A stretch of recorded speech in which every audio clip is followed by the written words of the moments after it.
ഇന്നും ചുരുളഴിയാതെ കിടക്കുന്ന ഒന്നാണ് CPM നേതാവ് അഴീക്കോടൻ വധം. കൊന്നിട്ടില്ലെന്ന് അന്ന് പ്രതി ചേർത്തവർ ആണയിട്ട് പറയുമ്പോൾ പിന്നെ ആരെ എന്ന ചോദ്യം പിന്നെയും ഉയർന്നു വരികയാണ്. അഴീക്കോടനെ കൊന്നത് ഞങ്ങളല്ല എന്ന പുസ്തകത്തിലൂടെ ആ ചോദ്യം ഒരിക്കൽ കൂടി ഉയർത്തുകയാണ് CPM പ്രാദേശിക നേതാവും പത്രപ്രവർത്തകരുമായ ഉണ്ണി ബേപ്പൂർ. 1972 സെപ്റ്റംബർ 23 അന്നായിരുന്നു CPM സംസ്ഥാന സെക്രട്ടേറിയറ്റ് അംഗമായ അഴീക്കോടൻ രാഘവൻ കുത്തേറ്റ് മരിക്കുന്നത്. തൃശൂരിൽ വെച്ചായിരുന്നു കൊലപാതകം.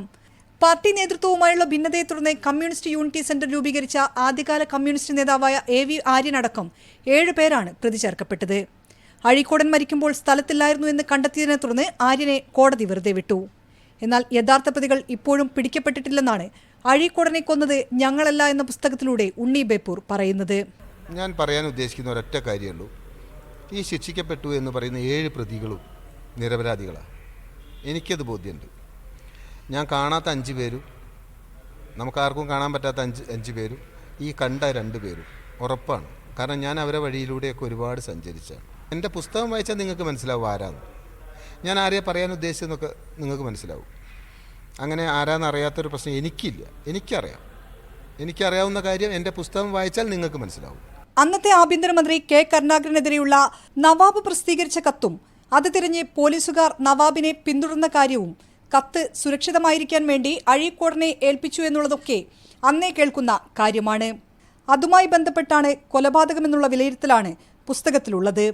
തട്ടിൽ എസ്റ്റേറ്റുമായി ബന്ധപ്പെട്ട് നവാബിൻ്റെ കയ്യിലുള്ള കത്ത് അച്ചടിക്കപ്പെടുകയും നവാബ് ആ കത്ത് അഴീക്കോടൻ്റെ കയ്യിലാണെന്ന് പറയുമ്പോൾ മാത്രമല്ല അഴീക്കോടന് ബന്ധമുള്ളൂ.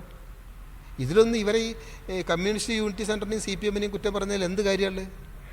അപ്പോൾ കത്തിന് ആരാണോ ആവശ്യം, ആ കത്തിൻ്റെ ആളാരാണോ, അതുകൊണ്ടാണല്ലോ ഇത്ര ആക്രമണം ഉണ്ടാകുന്നത്. 72 സെപ്റ്റംബർ 23 അഴീക്കോടൻ കൊല്ലപ്പെട്ടിട്ടും 29 നവാബ് രാജേന്ദ്രൻ ആക്രമിക്കപ്പെട്ടത് എങ്ങനെയാണ്? നവാബ് രാജൻ അഴീക്കോടനെ കൊന്നത് ഇങ്ങനത്തെ വരെ പ്രശ്നം വെച്ചാൽ പിന്നീടും അതിൻ്റെ ഒരു തുടർച്ച പിന്നീടും ഉണ്ടാവുകയാണ്. പ്രശ്നം അവസാനിക്കുന്നില്ല. അഴീക്കോടന്റെ കൊലപാതകത്തിൽ ശിക്ഷ അനുഭവിച്ച വടക്കുംപുറത്ത് ശശി, ഹോട്ടൽ തൊഴിലാളിയായിരുന്ന ഗോപി എന്നിവരെ കണ്ട് 7 വർഷമെടുത്താണ് ഉണ്ണി പുസ്തകം പൂർത്തിയാക്കിയത്. ഒരാഗ്രഹമേയുള്ളൂ, അഴീക്കോടന്റെ മരണത്തിലെ ദുരൂഹത പുറത്തുവരണം. മീഡിയ 1 കോഴിക്കോട്.